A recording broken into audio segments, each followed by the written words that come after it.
Hey there everyone, as you can see, just about all our snow is gone, sadly. Not much of a winter, but what some people are thinking is we're still going to end up getting a winter. It's just going to kick us in the butt in a couple of weeks.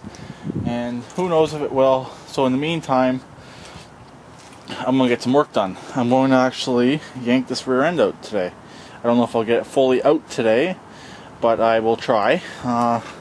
Gotta get the tires off. I'm actually going to try out my new electric impact that I got for Christmas. So I'm going to get the rear tires off and then hopefully drop the rear end out. Actually, these are not too hard to take out. You got a couple springs, the belt, and the brake. That's pretty much it. Just noticed all kinds of white crap right there. Hopefully I'm not leaking oil. I really hope I'm not leaking oil. That might have been there for a while, I don't know. So anyways, I'm going to get that done, and I got to remove the rear fenders as well. I'm going to take the rear fenders off, the inner mount for the rear fenders, and the gas tank as well, just to make it a little bit easier to work on. And then I picked up a new kill switch, so it's actually going to go on the roper because it's actually a horn switch. So the roper will be the easiest one to put it on, and then I'll just put the one that I put on the roper back on to the Red Rocket here. So that's pretty much it for now, so stay tuned. Update time. Okay, transaxle is out, as you can see. It's sitting right there. The new one will fit. I'm going to have to do a little bit of modifications. It's a little bit narrower, but the bracket that really counts, the front support bracket, will line up. I don't know if there's holes for it to line up into, but I know for a fact that the middle bracket will line up. And yeah, so I'm going to work on that tomorrow. Basically, the new rear end is, I believe, 15 inches wide, and this one is 17. So yeah, got about 2 inches of difference on each side that has to go in, that the mounts have to go in. And random doggy sitting on my tractor seat right there, and my friend Emily loves her dogs. So, one second here. I thought I heard something with my camera, but nope. So anyways, as you can see, I got it sitting on jack stands. Jack stands work perfectly. One thing is with the new rear end, actually the new rear end for it, I cannot get that one tire off, but the other one will come off. I might take a minute and work on it tomorrow. Try to get it off. Got a full can of gas that came out of the tractor. Sorry about that. And there's actually still a little bit of gas in the tank. I was looking at those tires are still in fairly decent shape. There's no cracks, there's no splits.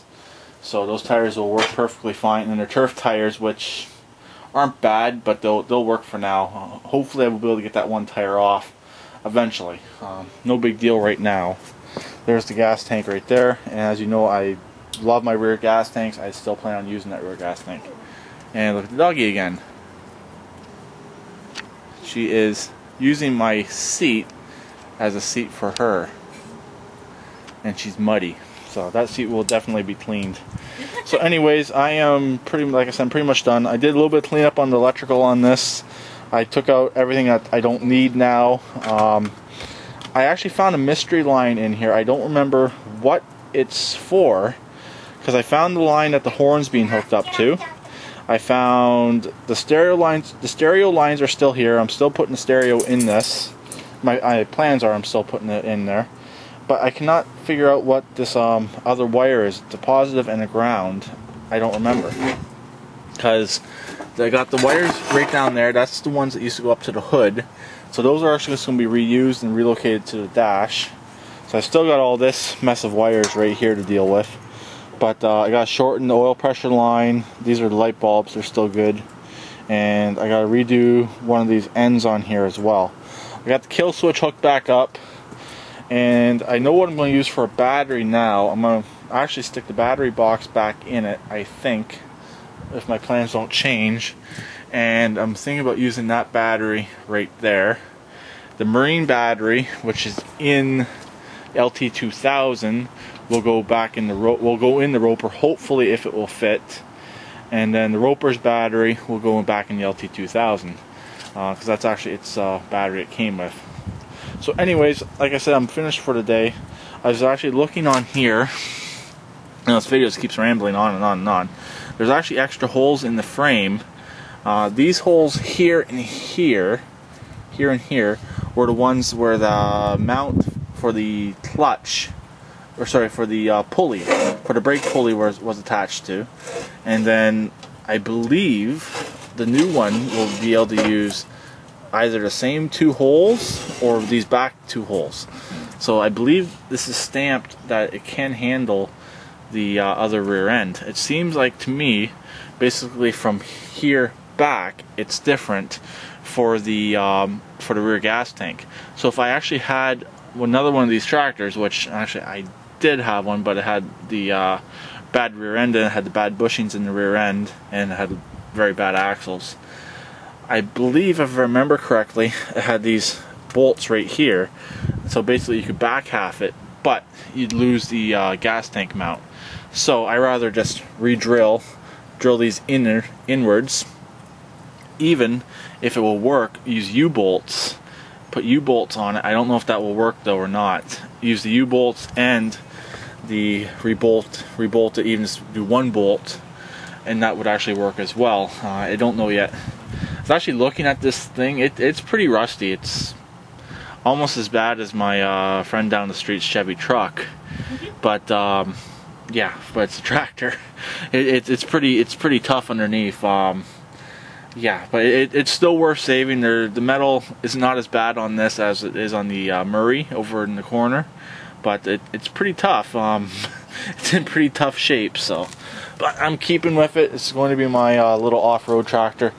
I gotta get new bolts for the hood, but I'm probably just going to end up getting all new bolts for it, because I had them and either they vibrated out or I took them out and I put them somewhere where I don't remember where I put them. Also, I got to get new rear fender bolts, and there's a broken bolt right here, which that shouldn't be too hard to take out. It's been like that since I bought this tractor. Actually, it's actually okay. I thought there was a broken bolt in there. There's not. It might actually be in here. I know there's a broken bolt somewhere in that area. Okay, thank you.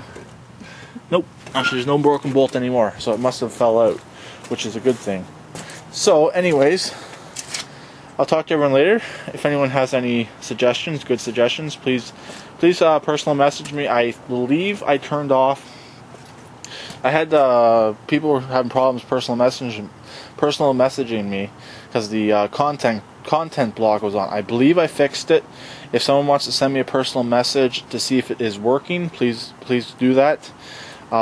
Strange thing is I never turned it on, so I don't know how that got turned on, and it's just a pain in the ass really, because apparently Pisser was trying to get a hold of me for stickers and he couldn't, but I don't get why he just didn't comment on one of my videos.